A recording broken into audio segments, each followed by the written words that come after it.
जय श्री शनिदेव। नमस्कार। आप सभी श्रद्धालुओं का हमारे YouTube चैनल स्वास्तिक परिवार ऑफिशियल में हार्दिक स्वागत है। आज हम आपके लिए लेकर आए हैं शनिवार की पावन व्रत कथा। शनिवार का दिन न्याय के देवता कर्म फलदाता शनिदेव महाराज को समर्पित माना जाता है। ऐसी मान्यता है कि जो श्रद्धा, विश्वास और सच्चे मन से शनिवार का व्रत रखते हैं तथा शनिदेव की कथा का श्रवण करते हैं, उनके जीवन के कष्ट, बाधाएं और दुख धीरे धीरे दूर होने लगते हैं। शनिदेव अपने भक्तों को उनके शुभ कर्मों के अनुसार सुख, समृद्धि, सफलता और सम्मान का आशीर्वाद प्रदान करते हैं। यदि आपकी कुंडली में शनि से संबंधित कोई बाधा हो, कार्यों में बार बार रुकावट आती हो, आर्थिक कठिनाइयां हो या जीवन में मानसिक तनाव बना रहता हो, तो शनिवार के दिन शनिदेव की पूजा, व्रत और कथा का श्रवण अत्यंत शुभ माना गया है। तो आइए पूरी श्रद्धा और भक्ति के साथ आज की इस पावन शनिवार व्रत कथा का श्रवण करें और शनिदेव महाराज का आशीर्वाद प्राप्त करें। यदि आपको हमारी यह कथा पसंद आए तो वीडियो को लाइक करें, अपने परिवार और मित्रों के साथ शेयर करें और हमारे चैनल स्वास्तिक परिवार ऑफिशियल को सब्सक्राइब करके बेल आइकन अवश्य दबाएं, ताकि आपको हमारी हर नई धार्मिक कथा और पूजा व्रत की जानकारी सबसे पहले मिल सके। अब आइए श्रद्धा और भक्ति के साथ सुनते हैं शनिवार की पावन व्रत कथा। एक बार एक ब्राह्मण देवता थे। उन्हें सपने में नीली घोड़ी पर सवार एक नीले कपड़े पहने व्यक्ति दिखाई दिया, जिसने कहा कि हे ब्राह्मण देवता, मैं तेरे लगूंगा। यह सुनकर ब्राह्मण देवता घबराकर उठ बैठे। अगले दिन फिर यही सपना उन्हें दोबारा आया। अब तो लगातार यह सपना ब्राह्मण देवता को रोज रोज दिखाई देने लगा, जिससे वो परेशान हो गए और मारे चिंता के वो दुबले होने लगे। उनकी पत्नी ने जब इसका कारण पूछा तो उन्होंने अपने सपने के बारे में बताया। ब्राह्मणी बोली कि वे अवश्य ही शनि महाराज होंगे। अब की बार दिखे तो कह देना कि लग जाओ, पर सवा पहर से ज्यादा मत लगना। उस दिन सपना आने पर ब्राह्मण देवता ने कहा कि लग जाओ, लेकिन कितने समय के लिए लगोगे? तब शनिदेव जी बोले कि 7 वर्ष का लगूंगा। ब्राह्मण देवता ने कहा कि क्षमा कीजिएगा शनिदेव, इतना भारी तो मुझसे झेला नहीं जाएगा। तब शनिदेव बोले कि तो 5 वर्ष का लग जाऊंगा। ब्राह्मण देवता बोले कि ये भी मेरे लिए ज्यादा है शनिदेव। फिर शनिदेव बोले कि तो 2.5 साल का लग जाओ। ब्राह्मण देवता ने इसके लिए भी मना कर दिया। अब की बार शनिदेव कहने लगे कि सवा पहर का तो लगूंगा ही लगूंगा, इतना तो कोढ़ी कलंगी भिखारी के भी लग जाता हूँ। तब ब्राह्मण देवता ने कहा कि ठीक है शनिदेव। अब ब्राह्मण देवता को सवा पहर की शनि की दशा लग गई। ब्राह्मण देवता ने नींद से जागकर ब्राह्मणी से कहा कि सुनो, मेरे सवा पहर शनि की दशा लग गई है, इसलिए मैं जंगल में जाकर अपना ये समय बिताऊंगा। मेरे लिए खाने पीने का सामान बांध दो। मेरे पीछे से किसी से लड़ाई झगड़ा ना हो, इस बात का खूब ध्यान रखना और ज्यादातर घर में ही रहना। बच्चों का भी ध्यान रखना। इस सवा पहर के समय में कोई अगर तुम्हें गाली दे भी तो चुपचाप सुन लेना, बहस मत करना। यह सारी बातें समझा बुझाकर ब्राह्मण देवता जंगल की ओर चले गए। जंगल में जाकर वो एक पीपल के पेड़ के नीचे बैठ गए और हनुमान जी का पाठ करने लगे। 1 पहर बीत गया। ब्राह्मण देवता ने सोचा कि बाकी बचा हुआ समय भी रास्ते में बीत ही जाएगा, इसलिए वे वहां से उठकर चल पड़े। रास्ते में एक बाड़ी में मतीरे लगे देखे। उन्होंने माली से एक मतीरा खरीदा, उसे पोटली में बांधा और आगे बढ़ गए। आगे जाकर एक आदमी मिला जो कि वास्तव में शनिदेव ही थे। ब्राह्मण से पूछा, पोटली में क्या है? तो उसने कहा, मतीरा है। शनिदेव जो एक साधारण व्यक्ति के रूप में थे, वे बोले, दिखाओ। ब्राह्मण ने पोटली खोली तो उसमें मतीरे की जगह राजकुमार का कटा हुआ खून से लथपथ सिर दिखाई दिया। यह देखकर ब्राह्मण देवता तो घबरा गए।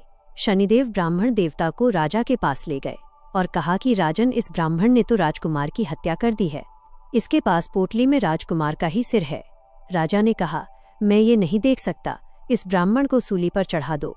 इधर पूरे राजमहल में इकलौते राजकुमार की हत्या का दुखद समाचार फैल गया और हाहाकार मच गया। ब्राह्मण देवता को सूली पर चढ़ाने से पहले पूछा गया कि अगर उनकी कोई आखिरी इच्छा हो तो वो बताएं। ब्राह्मण देवता ने सोचा कि किसी न किसी तरह सवा पहर तो पूरा करना ही होगा। उन्होंने कहा कि वो रोज बालाजी की कथा सुनते हैं और मरने से पहले अंतिम बार बालाजी की ही कथा सुनना चाहते हैं। तब ब्राह्मण देवता को कथा सुनाने का प्रबंध किया गया। कथा कहते कहते सवा पहर बीत गया। शनि की दशा टल गई और दशा टलते ही राजकुमार शिकार खेलकर राजमहल की ओर लौटता हुआ दिखाई दिया। राजकुमार को इस तरह स्वस्थ आता देखकर राजा हैरान और बहुत प्रसन्न हुआ। लेकिन अगले ही क्षण राजा को एहसास हुआ कि उसने तो एक ब्राह्मण को सूली पर चढ़ाने का आदेश दे दिया है। वो ब्राह्मण तो निर्दोष है और किसी ब्राह्मण की हत्या का उस पर पाप लगेगा, दोष लगेगा। यह सोचकर राजा घबरा गया और उसने तुरंत घुड़सवारों और सैनिकों को ब्राह्मण को आदर सहित वापस ले आने के लिए भेजा। अब ब्राह्मण देवता को सूली से उतारकर राज दरबार में लाया गया तो राजा ने उनसे क्षमा मांगी और पोटली दिखाने के लिए कहा। अब की बार ब्राह्मण देवता ने पोटली खोली तो उसमें तो मतीरा था। राजा ने इन सब के बारे में पूछा तो ब्राह्मण देवता ने बताया कि राजन, मुझे सवा पहर की शनिश्चर की दशा लगी थी और इसी कारण ये सारा तमाशा हुआ। राजा ने पूछा कि हे ब्राह्मण देवता, यह दशा कैसे टलती है? तब ब्राह्मण देवता ने कहा कि राजा या सेठ के लगे तो काला हाथी या काला घोड़ा दान करे, गरीब के लगे तो पीपल की पूजा करे। तब बोले, साचा शनिश्चर कहिए, जाके पांव सदा ही पढ़िए, शनिदेव की कहानी सुने, तिल का तेल और काला उड़द का दान करे, काले कुत्ते को तेल से चुपड़ी रोटी खिलाएं और शनिश्चर की दशा उतर जाएगी। राजा ने ब्राह्मण देवता को मतीरा वापस दे दिया। घर जाकर ब्राह्मण देवता ने मतीरा काटा तो उसमें बीज की जगह हीरे मोती निकले। यह देखकर ब्राह्मणी ने पूछा कि ये कहाँ से लाए? आप तो कह रहे थे कि शनि की दशा लगी है। ब्राह्मण देवता ने बताया कि भाग्यवान जब दशा लगी थी तो यही मतीरा राजकुमार का सिर बन गया था। उतरती दशा के शनिदेव जी निहाल कर गए हैं हमें। हे शनिदेव, जैसे ब्राह्मण के शनि की दशा लगी वैसे किसी को न लगे, आप सब पर अपनी कृपा करे। सभी प्रेम से बोलिए, शनिदेव की जय। यह थी शनिदेव की 7.5 की कथा। अब सुनिए शनिवार व्रत की मुख्य कथा। एक बार की बात है कि सभी नवग्रहों में, जिनमें सूर्य, चंद्र, मंगल, बुध, बृहस्पति, शुक्र, शनि, राहु और केतु शामिल हैं, विवाद छिड़ गया कि इन सब में बड़ा कौन है। सभी आपस में विवाद करने लगे, लेकिन कोई निर्णय न निकलने पर वे देवराज इंद्र के पास निर्णय कराने पहुंचे। सभी ग्रहों को अपने सामने उपस्थित देखकर इंद्रदेव घबरा गए। फिर उन्होंने निर्णय करने में अपनी असमर्थता जताई, परंतु उन्होंने यह भी कहा कि इस समय पृथ्वी पर राजा विक्रमादित्य का राज है, जो कि अति न्यायप्रिय हैं। वे ही इसका निर्णय कर सकते हैं। तब सभी ग्रह एक साथ राजा विक्रमादित्य के पास पहुंचे और अपना विवाद बताया, साथ ही निर्णय करने के लिए भी कहा। राजा विक्रमादित्य इस समस्या से चिंतित थे, क्योंकि वे जानते थे कि जिस किसी को भी छोटा बताया वही क्रोधित हो उठेगा। तब राजा को एक उपाय सूझा।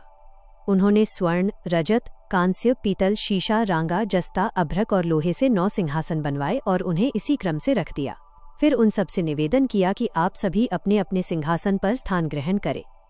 जो भी अंतिम सिंहासन पर बैठेगा वही सबसे छोटा होगा। इसके अनुसार लौह सिंहासन सबसे बाद में होने के कारण शनिदेव सबसे बाद में बैठे तो वही सबसे छोटे कहलाए। अब शनिदेव को लगा कि राजा ने ऐसा जानबूझकर किया है, तो वो क्रोध में आकर राजा विक्रमादित्य से बोले कि राजा, तू मुझे नहीं जानता। सूर्य 1 राशि में 1 महीना, चंद्रमा 2.25 दिन, मंगल 1.5 महीना, बृहस्पति 13 महीने, बुध और शुक्र 1-1 महीने विचरण करते हैं, लेकिन मैं 2.5 से 7 साल तक रहता हूँ। बड़े बड़ों का मैंने विनाश किया है। श्री राम की 7.5 आई तो उन्हें वनवास हो गया। रावण की आई तो उसकी लंका को वानरों की सेना से हारना पड़ा। अब तुम सावधान होकर रहना। ऐसा कहकर कोपित हुए शनिदेव जी वहां से चले गए और तब अन्य ग्रह भी खुशी खुशी चले गए। कुछ समय बाद राजा की 7.5 आई। तब शनिदेव घोड़ों के सौदागर बनकर वहां आए। उनके पास कई सारे बढ़िया घोड़े थे। राजा ने यह समाचार सुनकर अपने अश्वपाल को अच्छे घोड़े खरीदने की आज्ञा दी। उसने कई अच्छे घोड़े खरीदे और एक सर्वोत्तम घोड़े को राजा की सवारी करने के लिए दे दिया। अब जैसे ही राजा उस घोड़े पर सवार हुए, वह घोड़ा सरपट वन की ओर भागा और घने जंगल में पहुंचकर वो अंतर्ध्यान हो गया। अब राजा भूख प्यास से भटकते रहे। तब एक ग्वाले ने उन्हें पानी पिलाया। राजा ने प्रसन्न होकर उसे अपनी अंगूठी दी और वह अंगूठी देकर राजा अपने नगर को चल पड़े। वहां उन्होंने अपना नाम उज्जैन निवासी वीका बताया और वहां उन्होंने एक सेठ की दुकान में रुककर जलपान किया। कुछ देर रुककर आराम भी किया। भाग्यवश उस सेठ की उस दिन खूब बिक्री हुई। अब सेठ रूप बदले हुए राजा विक्रमादित्य को अपने साथ अपने घर ले गया। वहां पर राजा ने खूंटी पर देखा कि एक हार टंगा हुआ है, जिसे वो खूंटी निगल रही है। देखते ही देखते थोड़ी देर में पूरा हार गायब हो गया। तब सेठ ने वापस आने पर देखा कि हार तो गायब है। सेठ ने समझा कि वीका ने ही उसे चुराया है। फिर तो सेठ ने कोतवाल के पास उन्हें पकड़वा दिया। अब उस नगर के राजा ने भी राजा विक्रमादित्य को चोर समझकर उनके हाथ पैर कटवा दिए और नगर के बाहर फिकवा दिया। वहां से एक तेली निकल रहा था, जिसे दया आई और उसने वीका को अपनी गाड़ी में बिठाया।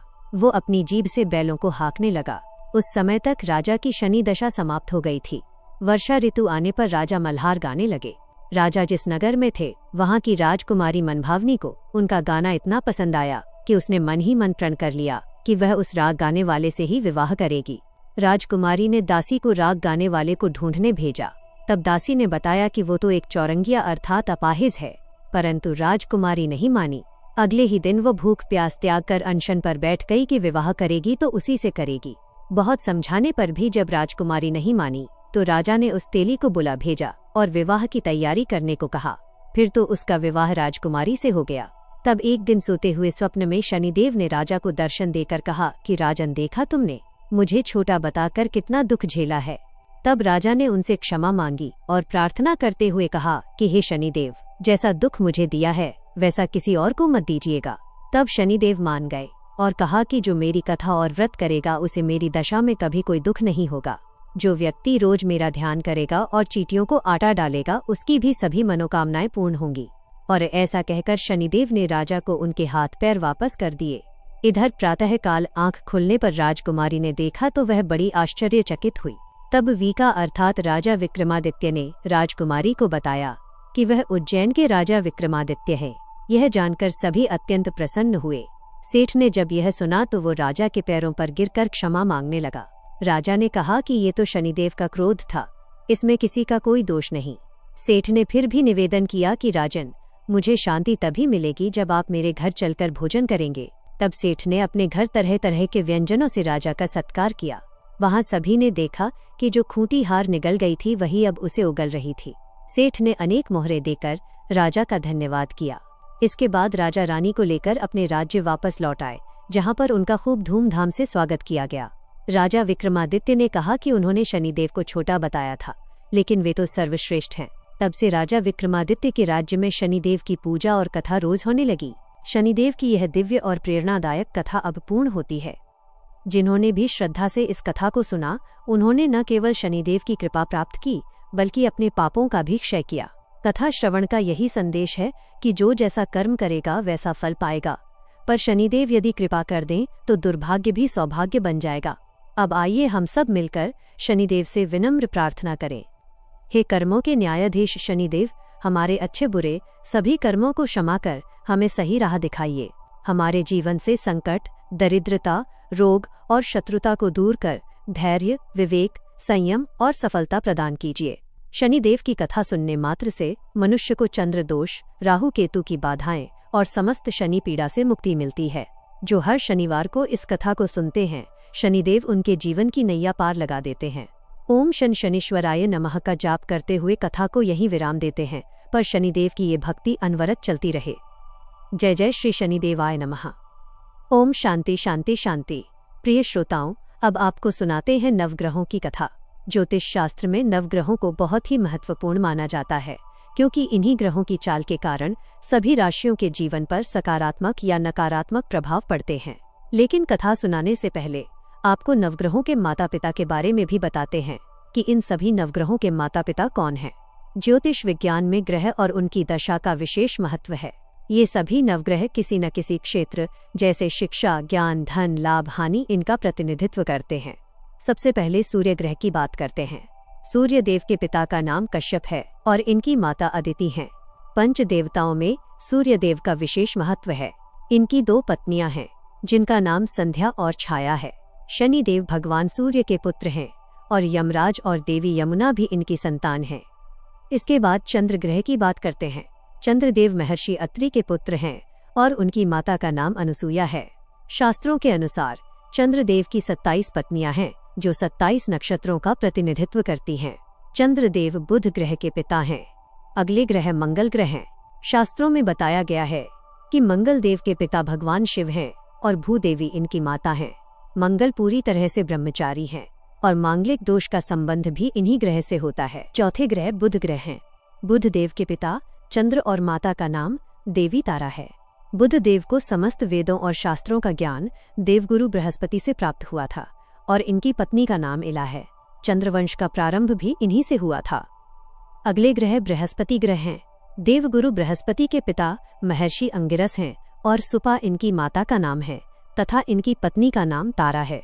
महाभारत काल में मुख्य भूमिका निभाने वाले गुरु द्रोणाचार्य इनके पौत्र माने जाते हैं। शास्त्रों में इन्हें देवताओं का गुरु भी बताया गया है। अगले ग्रह शुक्र ग्रह हैं। शुक्र देव के पिता भृगु ऋषि हैं और काव्य माता इनकी माता का नाम है। इन्हें कठिन तप के कारण भगवान शिव से मृत संजीवनी विद्या प्राप्त हुई थी। इनकी पत्नी का नाम जयंती है, जिन्हें देवराज इंद्र की पुत्री के रूप में जाना जाता है। अगले ग्रह शनि ग्रह हैं।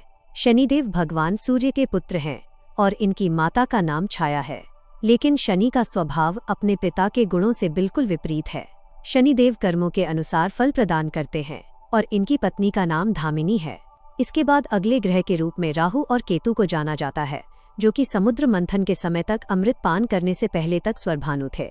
इनके पिता का नाम विप्रचित और माता का नाम सिंहिका है। राहु की 2 पत्नियां हैं, जिनका नाम नागवल्ली और नागकणी है, और इनका वाहन काले अश्वों वाला रथ है। वहीं स्वरभानु दैत्य के धड़ से केतु उत्पन्न हुए थे, जिनका वाहन चील है। ये तो था सभी नवग्रहों का परिचय। अब सुनिए नवग्रहों की कहानी। एक बार की बात है, किसी गांव में एक भाई बहन रहते थे। बहन का विवाह हो चुका था, तो एक दिन भाई अपनी बहन से मिलने के लिए उसकी ससुराल जा रहा था। रास्ते में भाई को एक सांप मिला और कहने लगा कि मैं तुझे डसूंगा। भाई बोला कि हे नाग देवता, मैंने ऐसा कौन सा अपराध किया है जो आप मुझे डसोगे? मैं तो अपने माँ बाप का एक ही पुत्र हूँ और अपनी बहन का एक ही भाई हूँ। मेरी पत्नी और मेरे बच्चे घर पर मेरा इंतजार कर रहे हैं। आप मुझे क्यों डसना चाहते हो? तब वो सांप बोला कि तुम्हारे 9 ग्रहों की दशा लगी है, इसलिए मैं तुम्हें डस लूंगा। जब सांप किसी भी तरह राजी नहीं हुआ, तो वो लड़का बोला कि ठीक है, मैं अपनी बहन के घर उससे मिलने जा रहा हूँ। जब मैं वापस आऊंगा तब तुम मुझे डस लेना। सांप बोला कि क्या पता तुम वापस आते समय इस रास्ते से आओ या ना आओ, मैं तो तुम्हें अभी डसूंगा। तब वो लड़का बोला कि ठीक है, तुम ऐसा करो कि मेरे इस थैले में बैठ जाओ। जब मैं अपनी बहन से मिलकर वापस आऊंगा तब तुम मुझे डस लेना। सांप ने उसकी बात मान ली और थैले में बैठ गया। लड़के ने ऊपर से बेलपत्र ढक दिए ताकि वो किसी को दिखाई न दे, और फिर वो अपनी बहन के घर पहुंच गया।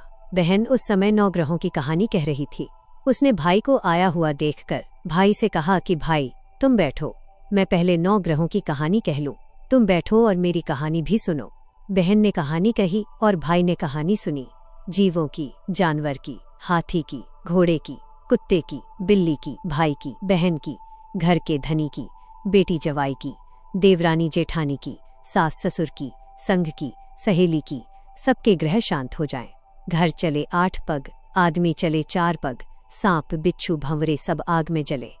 ऐसे भाई को कहानी सुनाकर बहन खड़ी हो गई और भाई के पास रखे थैले को देखकर भाई से बोली कि भाई इस थैले में क्या लाए हो? इससे पहले कि भाई कुछ कहता, उसने वो थैला उठाया और घर के अंदर ले गई। थैला खोलकर देखा तो बेलपत्र, केले और संतरे बन गए थे और सांप एक चमचमाता हुआ हार बन गया था। जब हार पहनकर वो बहन बाहर आई तो बहन के गले में चमचमाता हार देखकर भाई बोला कि बहन इतना कीमती हार तुम कहाँ से लाई हो? बहन बोली कि भाई तुम ही तो लाए हो मेरे लिए।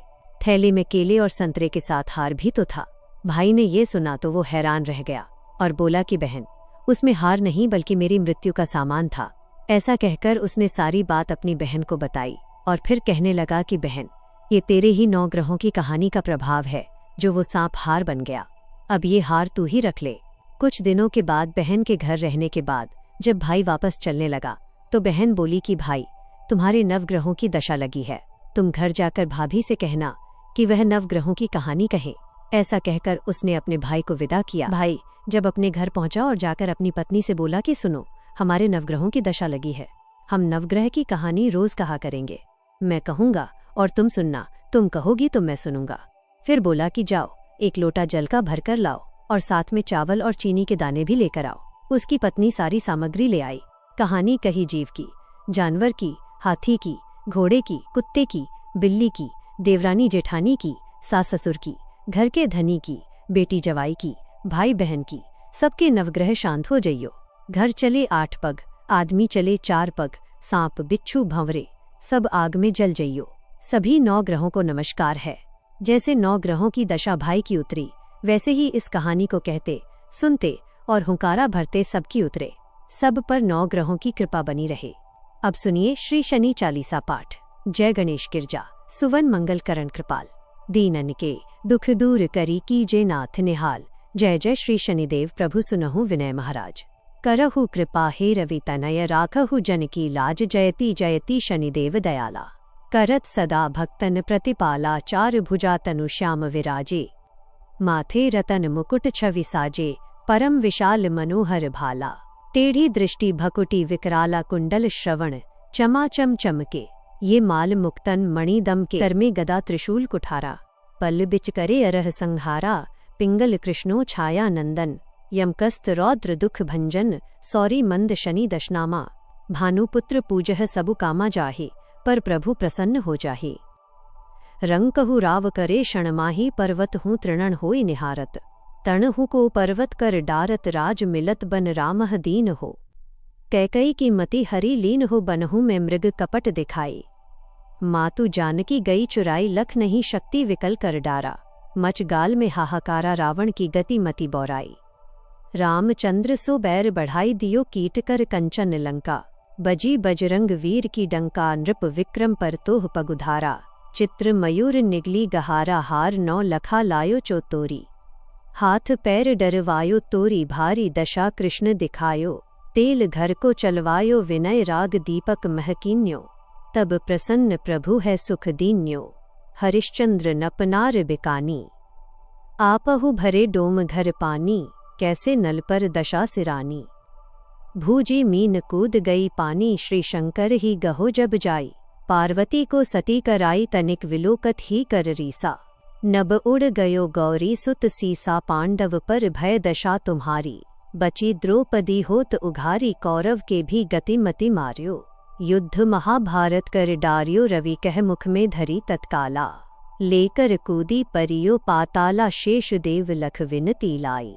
रवि को मुख दे दियो छुड़ाई, वाहन प्रभु के साथ सुजाना। जग दिग्गज गर्धब मृग स्वाना, जम्बुक सिंह आदि नखारी। सो फल ज्योतिष कहत पुकारी, गजवाहन लक्ष्मी ग्रह आवे। हय ते सुख संपत्ति उपजावे, गर्दब हानि करे बहु काजा। सिंह सिद्ध कर समाजा, जम्बुक बुद्धि नष्ट कर डारे। मृग दे कष्ट प्राण संग हारे, जब आवह प्रभु सान सवारी। चोरी आदि होए डर भारी, तैस चार चरण यह नामा। स्वर्ण लौह चांदी अरुतामा, लौह चरण पर जब प्रभु आवे।